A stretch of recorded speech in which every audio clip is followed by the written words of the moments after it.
Welcome to the Business Mumma podcast, where we chat about creating a business that supports and flows with your family and with your life, not the other way around.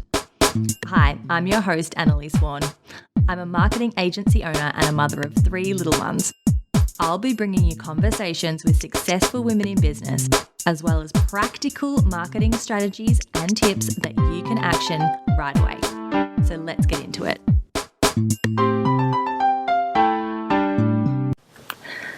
Welcome back to the podcast, mamas.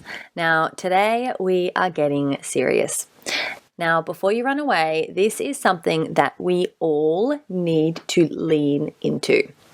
It's something that we can often ignore and put our head in the sand about, but we shouldn't. We're talking about our legal obligations and protecting ourselves when we're doing business online. This is a very important episode, and I really hope that you listen in to the end, and then that you put a time on your calendar to look at your legal situation and get it all sorted so that it's off your plate and you're protecting your business and your family. Now, to dig into this super important topic, I chatted with Davina Borrow-Jones, the Mumpreneur Lawyer. Now, Davina is a powerhouse lawyer and she's a mum herself. She's got a super impressive resume that she doesn't like to bore people with, but I promise you it is impressive. She says that after working as a business lawyer in some of the world's top law firms and companies and working in litigation, that becoming a mother changed her. She wanted to live a life where she could plan her work around her family, don't we all? She was also frustrated with the way that lawyers were billing clients and how mums had no choice but to take their kids into appointments, and that there was a reluctance for change and embracing technology in the legal industry. So the Mumpreneur Lawyer was born. Now, Davina's business enables mums that don't have any legal knowledge to protect their legal position in a way that's financially accessible and easy to do from home. What was great is that I got to speak with Davina from the perspective of being a lawyer, but also from the perspective of being a mum in business. So we spoke from both angles, which was really fun and I know is going to be totally beneficial for you. So without further ado, here's my interview with Davina. All right, welcome Davina to the show. Thanks so much for joining us. Oh, thank you, Annalise. So, as I mentioned in the intro, we mentioned a little bit about you, but maybe we can hear about it from you in your own words. So tell us a little bit about what it is that you do. So I'm a lawyer, obviously, and the name of my business is the Mumpreneur Lawyer. But it was quite a journey getting there, I guess. So when I first left school, I really wanted to follow my passions at that stage, and I thought my passion was music because I'd grown up in a really musical family and it just seemed natural to progress that way. But I guess putting in the hours of practice it took to be a professional musician was just not me. And I'd always been interested in the law. I grew up watching Law and Order and Ally McBeal.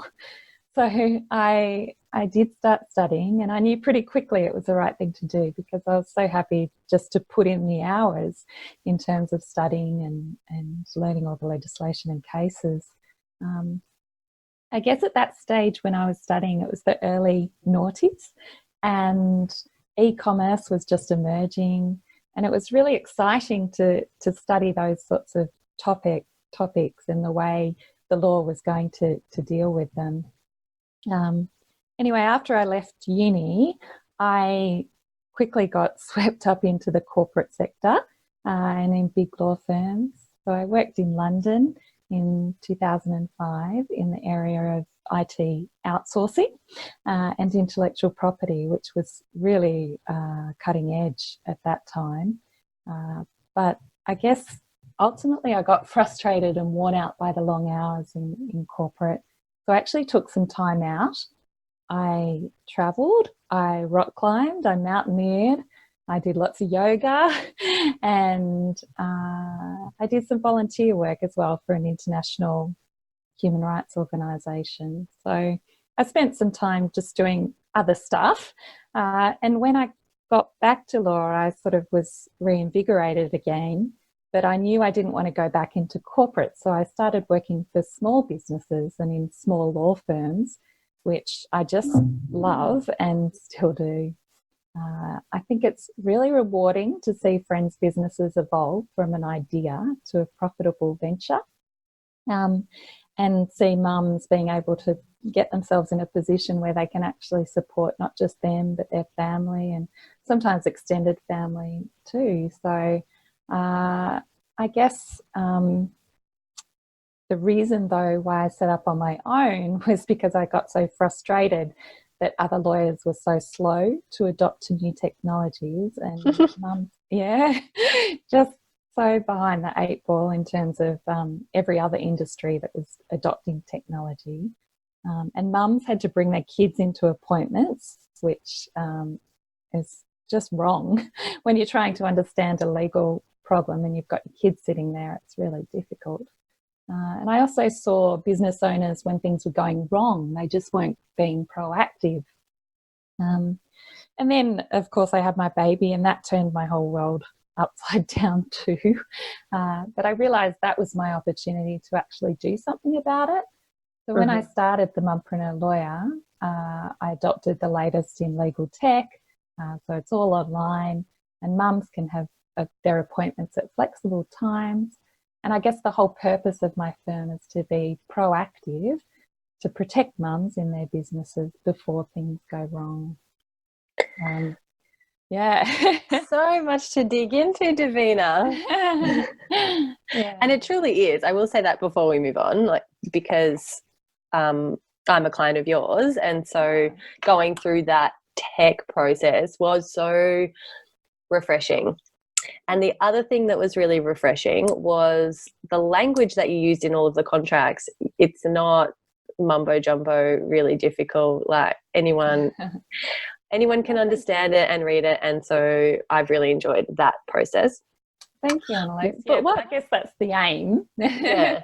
That's the goal, to make sure that I use plain English as much as possible. Yeah. In some cases, it's not really possible because there are sort of some terms that are really integral to a contract, and there's lots of case law surrounding the meanings of them. So you need to use that term, but it's important that when I do, I can explain it to clients so they understand why it's there and what it's all about.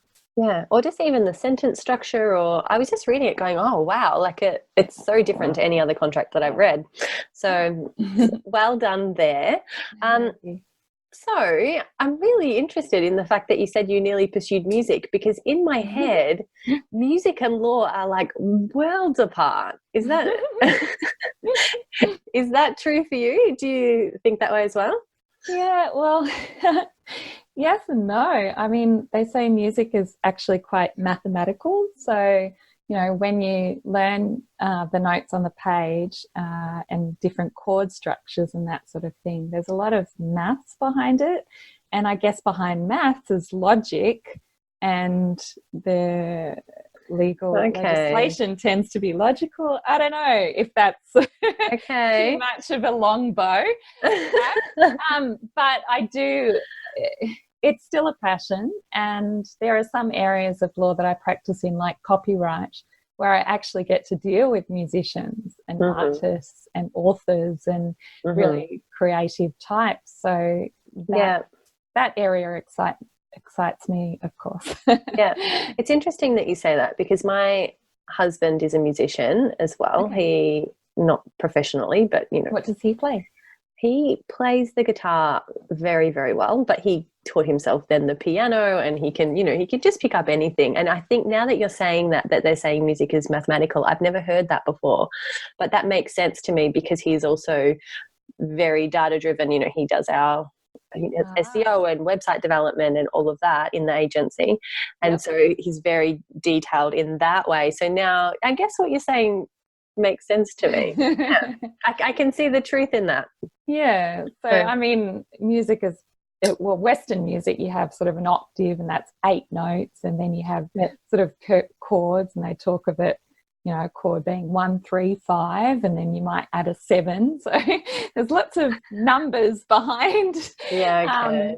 Obviously, there's a lot of creativity and expression and everything when you go to perform or actually compose some music. But the basis is structured. Exactly. Yeah. Okay. Yeah. Okay. Well, thanks for going into that for me. I did actually learn instruments in school, but I was terrible. Anyway. Many other. Yeah, it's not, I enjoy it, but I don't, like, I'll think it's this note and he'd be like, what? It's not that note, it's this. I'm like, oh, or that, I think the notes sound the same and they're very different. So I don't have the ear, but that's okay. I can just enjoy listening.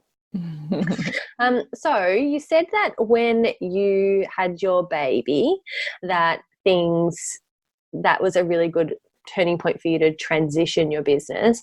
How old is your bub now? He's 2 and 3 months. Yeah. And so he's definitely a toddler now. He's not a baby.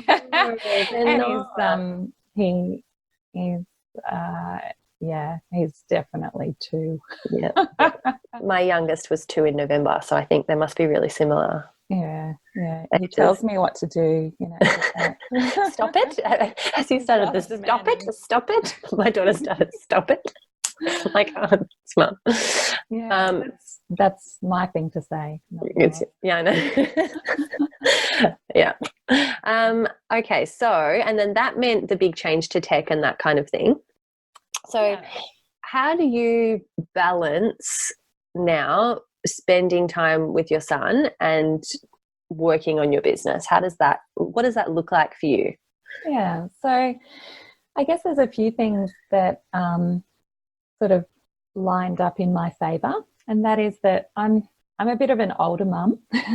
So I had a lot of plans and processes sort of in place before I had Lucas in order to set up the business. So I'd been working at a small firm and really sort of understood how a small firm works. So I knew that sort of thing, but I guess nothing really prepares you for setting up your own business and leaving employment and then suddenly having to rely on your own self for your income. So obviously that was a big change, and I had to learn things pretty quickly. And the juggle's still there, but I only have one son, not 3, and not 3 children. And he is in daycare 3 days a week. So in actual fact, I have 3 solid days where I can get working on the business. And when I do have him on the other days, he has a nice long sleep in the middle of the day. So at the moment, it works really well. Yeah. And I think we're going to stick with a small family. My partner's an older dad too. So I think that's what works for us. And for personal reasons too, I think just one's enough. Yeah. I think I think as a woman you know what's going to work and what you like, and that's great. It's beautiful. Yeah, I mean, I'd love 10. My partner's one of 10. I'd love 10. But the reality is quite different to the dream. 1 of 10. Yeah. So my son has over 20 cousins. Wow. Yeah. 1 of 10. Yeah. Okay, just like processing that anyway. That's like a school camp every day. Like 2 whole basketball teams. That's a lot. That's a lot of shopping, a lot of washing, a lot of laundry. There's no being a business mama with 10 kids, I don't think. No. Not until they're in school, at least. Yeah, some only, I think. Yeah, probably. Yeah. That's okay. Power to her. Fabulous woman. Yeah, that's good. Okay, yeah, thanks for sharing all of that. So how do you structure your work days? What does that look like? So is that a lot of, do you meet with clients? Is it contract work? Kind of what is, actually, before we talk about that, what what are the main things you work with your clients on? Because you're a business lawyer. So what are the things that you're helping mums in business with?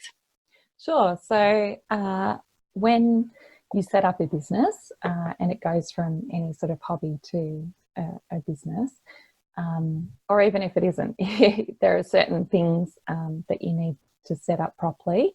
And one of the first things is, of course, your business structure. So there are a few different structures that you can use. You can either be a sole trader, which is really the cheapest and easiest way to set up a business.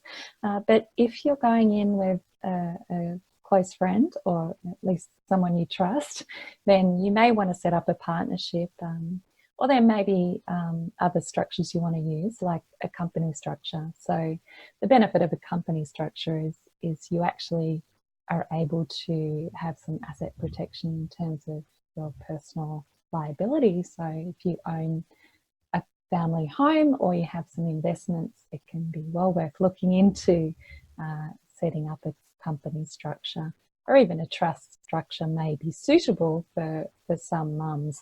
And so that'll all depend on whether you're going it alone, whether other people are going to be involved, whether you want financing for your business now or down the track, whether you want it to grow quite big or you want to keep it small, and the amount of compliance you want to have to do, because when you set up a company, there are added compliance requirements. So you do need to comply with the corporations law, and there's various directors' duties that you need to be aware of and not be too overwhelmed with, because the Corporations Act is a massive piece of legislation. So you don't even want to try to get your head around it, but you want to have a good lawyer who can inform you on your main duties as a director. Yeah. So is that the best way to figure that out, is to have a conversation with a lawyer, or is it an accountant that does that, or either? I would say both. Okay. Both, because an accountant will give you a different perspective. Obviously, they're looking at it often from a tax perspective, and that can be very beneficial too. Many business lawyers may not also be tax specialists. And whilst we have some knowledge of tax law is a very specialist area. So it's definitely a good idea to have an accountant and a lawyer on board, particularly if you're going to be setting up some sort of company or trust structure, which is a bit more complex than your sole trader or partnership type structure. Yeah. Yes, it is. So, I mean, that's a bit heavy, but the other areas I do are, of course, contract drafting. So every business, when you set up, you really need to have some terms and conditions with your clients. It's not really a business unless you're selling something to a customer or a client, and that relationship should be really clear. I think the benefit of having clear agreements and terms and conditions, it just means there's less complaints. You can direct your client to those terms if something goes wrong, or if they're disputing something. You can say, well, these are the rules, here they are, and refer them to your agreement. It's when there's no terms and conditions and no agreement that often disputes arise, and then things end up in court. So the more proactive you can get, the better. Yes.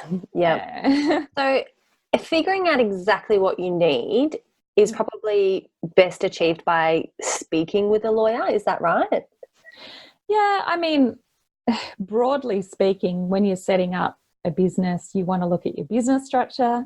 You want to look at your contracts, so contracts with clients. You may have an independent contractor or some employees, so you'll need contracts surrounding those relationships. And then you also want some intellectual property protection. So we offer trademarking packages and that sort of thing. So it is a good idea to have even just a quick conversation with a lawyer and they'll steer you in the right direction. But if you're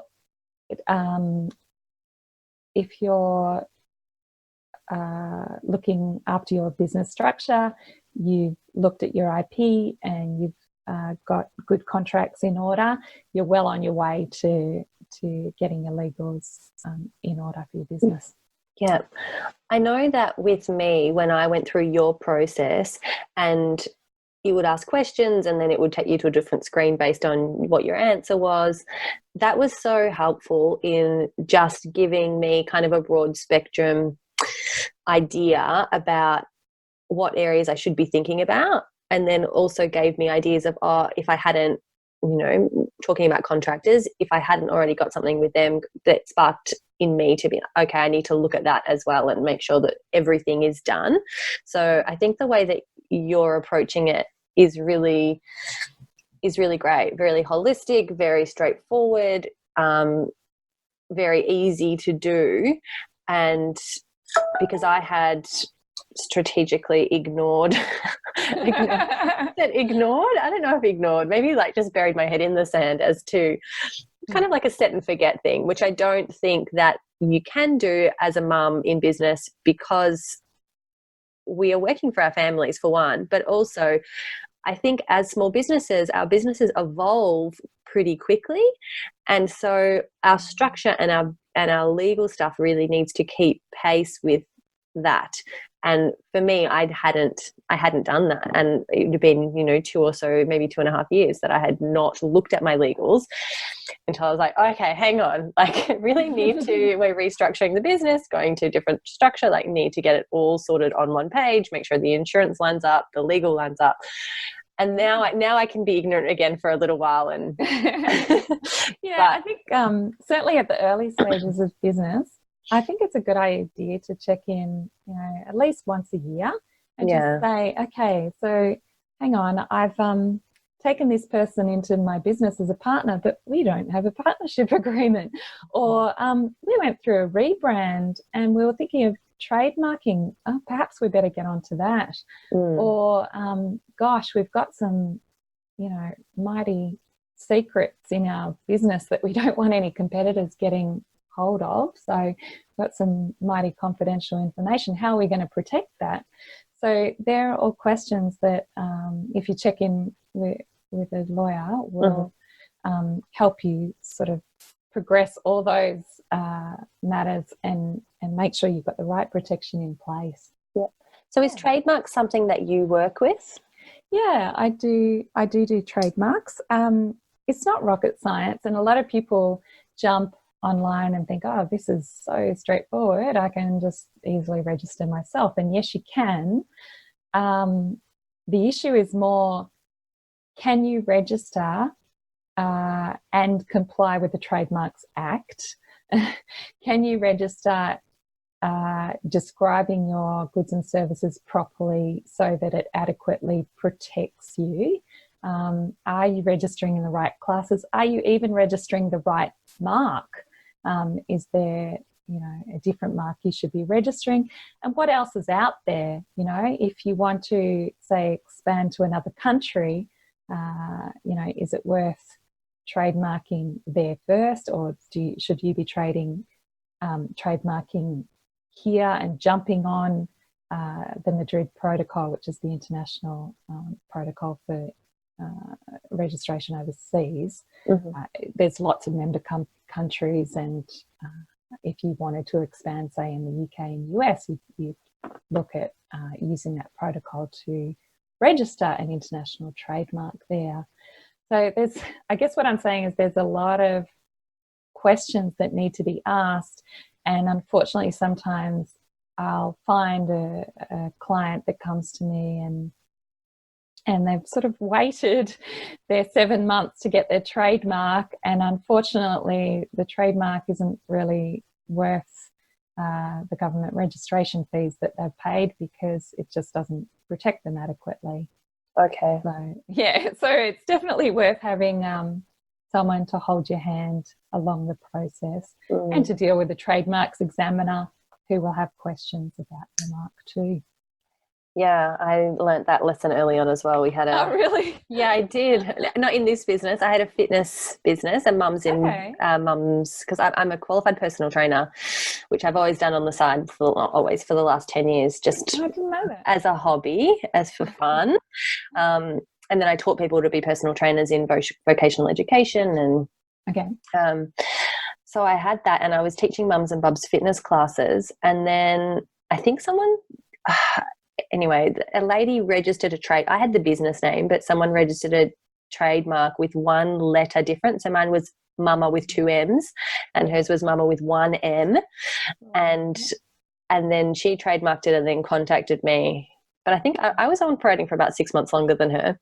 And she's like, well, I've got the trademark, so you have to close your business or rename it, which I did. And that was fine. And it was a good lesson to learn on a hobby business. And so I now can really advocate for people who are serious about their business and have a unique name that can be trademarked, because I know not everything can be trademarked. No. That they definitely should, because for the $250 or whatever is the starting fee, Yep. it's so worth it, because I had to redo my website, redo my logo, rechange everything. Yeah, it was annoying. It was really annoying. Rebranding is hard and time consuming. And just a waste of time, and and then figuring out whether I actually could do anything about it, because I was operating longer. But ultimately it was one small mums and bubs fitness class. It didn't really matter what I was called, and hers was attached to an app and that kind of thing. So anyway, so I guess the moral of the story is it's definitely worth it. And because I recommend that people trademark if it's a serious business that they would like to operate under, I get a lot of questions about whether to DIY or whether to engage a lawyer, and all of that. So it's great to hear that from your perspective as to why speaking to a lawyer about that is going to be is going to be really beneficial. Yeah. I think as well, the government registration fees, as you said, are so cheap. $250, $300. Lawyer fees are a bit more expensive, but when you think of the fact you're going to have to wait 7 months for the registration to go through, and you don't really want to be sitting crossing your fingers for all that time just hoping. If you've got someone that's got your back and knows that the mark actually complies with the Trademarks Act, I think it's definitely beneficial. I think also there's a really sweet spot in terms of timing in trademarks. Like, you don't want to be too late to trademark because you don't want to be put in the position that you were, but you also don't want to be too early. So if you've just started your business and you haven't yet got a reputation in the name, and you're not quite 100% about that name, you think, I might be changing my name, I might rebrand, I'll just see how this one goes, then the money is not worth investing in trademark either. No. So the moment you start developing a reputation and you're pretty solid and happy with your branding or your product name, because you can also trademark product names or service names, those sorts of things too, then definitely it's worth looking into. And even if you do decide to go it alone, you can get some advice from a lawyer in the first instance too. Or even I regularly have chats with other mums for free. I'm happy to have a little chat. Yes, thank you. You're very helpful. Can I just ask, with the international trademark, I haven't done that. Is that significantly more expensive? Well, the registration fees, it's done through WIPO. It's WIPO, World International Intellectual Property Organisation, and their registration fees are very, very expensive, actually. So whereas you said here in Australia, $250 to say $330, I think it is, per trademark per class, theirs often sort of over 1,000. That's what I thought. yeah, I did one recently, and it was edging 2,000. It's all done in Swiss francs. I'm not sure if the correct franc. Sorry, franc is it? Probably. That sounds right. Let's go with that. And when you convert it to Australian dollars, it does sound expensive. And then, of course, you'll have some legal fees on top of that. So it's not a cheap exercise to register internationally. But if you're thinking of opening up to the US market or the UK market, I mean, the opportunities can be huge, right? Yeah. And online, it's so easy to do that. Absolutely. And there's huge opportunity there, and it's definitely worth protecting your brand in that country. Yeah. Though I did have a conversation with our insurance agency and about working in the US, and apparently that's a whole new ballgame as well. Most international insurance doesn't cover the US, and you need specific insurance for the US. I was like, oh, okay, this is really getting like, expensive and complicated. So yeah, I think speaking with someone like yourself is just so much easier than trying to navigate it yourself. Oh, yeah. And not only that, I mean, the US has so many different laws too. So even recently, some privacy laws came out in January this year for California. And whilst they won't affect most of the listeners, if you are doing business in the US, you may be affected. So, the US laws are a whole new ball game. Yeah. And of course, the state laws, because California is different to other states. So, yeah. Thank goodness we've got you, Davina. But the UK is quite similar. Yeah. So, our laws are actually based on the UK. So often you'll find expanding into the UK or New Zealand is a far simpler affair. Yeah. Well, thank you for that. That's okay. So let's talk a bit about how you run your business. So what are some of the resources that you utilize to help you keep yourself organized, or your clients organized, or like however you want, keep yourself inspired and motivated, however you would like to answer that question.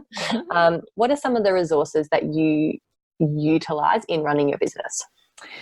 Okay. So in terms of like tech, I use Canva. I have a lot of fun on Canva, even though I shouldn't. I should be doing legal work. But I don't know. It's really good fun. And so I think Melanie Perkins really was onto something when she got it. She nailed it. Yeah, thank you. I'm so proud that she's Australian. I know. That's fabulous. Yeah, me too. Yeah. Even just the other day, I was like, and I can just do that. Oh, thank you, Canva. Yeah.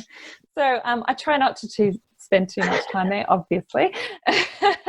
But in terms of other things, I do have specialised legal tech, which the listeners probably aren't that interested in. But in terms of small business programs, I use Trello, which is great for organising my days and months and doing lists. Of course, Microsoft Office, Word. Then there's all the autoresponder type programs, so that I have some support there. I've got some good payment systems in terms of Rapid Pay. Slack is a good one. So I outsource all my administration to an amazing lady who's called Miss Versatility. Miss Versatility. Yeah. Is that her name? Her actual business name, or that's what you call her? Both.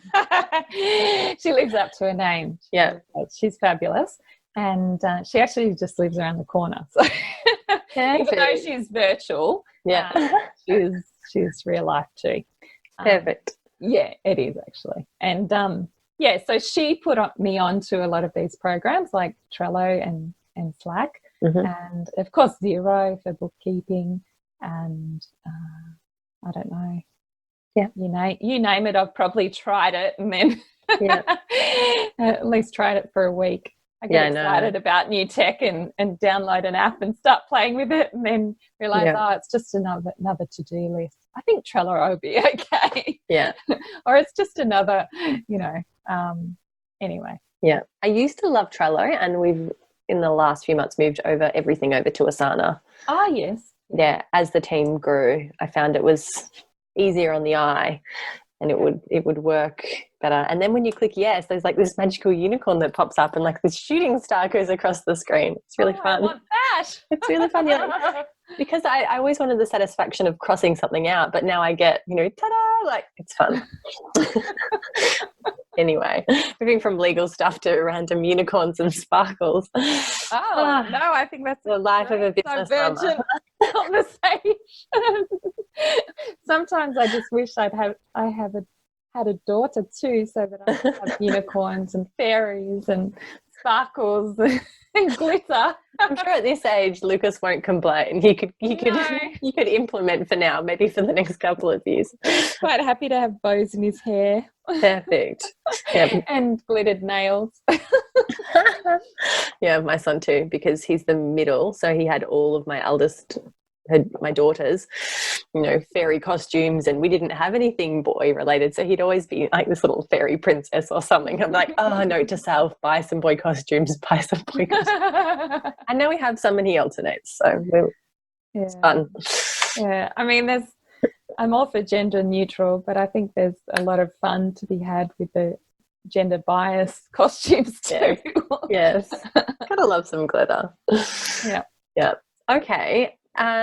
So what advice would you have from your lawyer brain for mums that are thinking about starting their business? And then I'll ask you the same question from your experience as being a mum business brain. So let's go lawyer brain first. Okay. So from a legal point of view, the best thing you can do is choose the right business structure from the beginning, so you don't have to restructure down the track. To not only look at registering your domain name and an ABN, but also look at trademarking so that you can get exclusive use rights to that brand name or your product name or whatever is going to have value for you. And get your contracts with your clients in order. Even if you're a sole trader, you're going to be dealing with clients or customers. You need adequate terms and conditions with them. So if you run an online store, you'll have online store terms and conditions. If you run a coaching business, you'll have coaching agreements with your clients. If you're a virtual assistant, you'll have a virtual assistant agreement with your clients. The other terms you'll want when starting up are some terms and conditions for your website that protect the content, the copy, the images that you may have invested quite a lot in. So you want to make sure that's protected. So you protect your intellectual property, and also with some disclaimers in there so that you limit your liability. The other thing is you will want to have a privacy policy on your website, and particularly these days when you might have Facebook Pixel or Google Analytics installed, it's important to have that privacy policy because actually Facebook and Google require it. They do. So they're the main things that you want to look out for when you're setting up a business from a legal point of view. Yeah, thank you for that. I think it's really important to hear it, and it doesn't have to be as overwhelming as it can sound, because like I was saying, was just ignoring it mostly because it was overwhelming. And then I think when you do face it and look at it and speak to someone like yourself that makes it so easy, it doesn't have to be, and you can there is an easy solution. It doesn't have to be like, ridiculously expensive, and it doesn't have to mean that you're speaking to intimidating men in suits. There is someone like you out there that is just like us, that is relatable and can talk to us on a human to human level and just break it down so that we are protecting ourselves and our business babies and our families and all of that. So yeah. Thank you. No, it's really important. And I think a good way of looking at it is like the way I know this is a bit of a somber way of looking at it, but if you want to make sure you live to a ripe old age and don't develop cancer or heart disease or anything like that, you look at proactive ways of being healthy. You eat good food, you keep your fitness up and all that sort of thing. So whilst getting your legals in order won't 100% guarantee that you won't be sued, it does put you in a really strong position where the chances are far less likely. And if you are, you're in a good position to fight. So it's best not to feel overwhelmed, just to get it done, to be proactive, to converse with a lawyer, and they will help you put things in order so that you are protecting yourself and your family as best as you possibly can. Yeah. Thanks, Davina. That's all right. So what about from your experience as being a mum in business, what would your advice be for other mums about taking the leap out of the corporate or wherever they are and actually doing that? Be ready to learn, be ready to fail, but redefine failure as learning, and you'll get through anything. So I think there's nothing harder than being a mum. So running a business is going to be easier, but running a business and being a mum is pretty incredible. So if you can do both, that's amazing. But make sure you make your business work for you, not the other way around. Otherwise, you may end up worse than you were in the corporate sector. So I think the idea is to remember your focus is your children. I think they come first, really, and they should for either parent. I don't think it should matter for a mum or a dad whether if you're leaving the corporate sector to set up your business because you want more family time, then the family should be coming first. So I try to remember that and try to focus on my son when I'm with him. It's far easier said than done. I don't like to leave a client hanging. I like to be very responsive, and you can't be if you're involved with your child sort of 100%. So I guess it's a learning journey, and I'm learning every day. I feel like there's lots of growth to be done, and I've probably learnt more over the last couple of years than I have done the last 20 years maybe. Feels that way, doesn't it? Yeah. In terms of sort of growth, personal growth and values, and just consolidating, who I am and what's important to me. I think having a child certainly puts things in perspective. Yeah, that's so good. Thank you so much for that. That's really, I agree 100%, that whole reframing failure, because it is, and we're all learning because we haven't done it before, and no one's done it before, because technology and everything is changing so quickly that we live in a new age, and it's nearly every few weeks it's something new. So no one has done it before. So we are going to fail, and it's not failure if you get back up again. And so I think the way that you explained that was really great, really spot on. I agree. So thank you for that encouragement and affirmation that we're all learning as we go. None of us have it figured out. Yeah. I mean, even when I first started my business, I did so much work for friends and family for free, just because I thought that was the right thing to do. And on one level it is, but it absolutely was not sustainable. So I had to entirely sort of shift and realize that it was okay to charge clients, Yeah. for my services, and not do everything for free. Yeah. No, of course. Yeah. And you can't, if you want to be around in 5 years and continue to help people, you won't be if you don't have the money to do it. So yes, I think, and because we do so often start our businesses to help people, it is that tendency to undervalue ourselves. Yeah. So anyway, I thank you very much. So thank you. Welcome. Thank you so much for your time today, Davina. That's been, I think, really informative. I think we've given the listeners a really good overview of what it is that they're going to need to look at, or what they should open their eyes to, like me, just actually turn and face it and, deal with it. It won't be that terrible, ugly thing that you kind of think it's going to be. So thank you so much for taking the time today and talking us through that and giving us some really practical ways that we can protect ourselves and our businesses and our family. Oh, it's been such a pleasure and so much fun. Yeah, thanks so much again. Thanks, Davina. Bye-bye. Bye. Thank you for listening to the Business Mumma podcast. I hope you got some actionable tips that you can implement in your business right away. Please, please, please rate and subscribe, and then head on over to mumma.digital to continue the conversation and let me know what you thought. Have a really wonderful week, and if you'd like to come and say hi, come to our Facebook group, Business Mummas. See you there.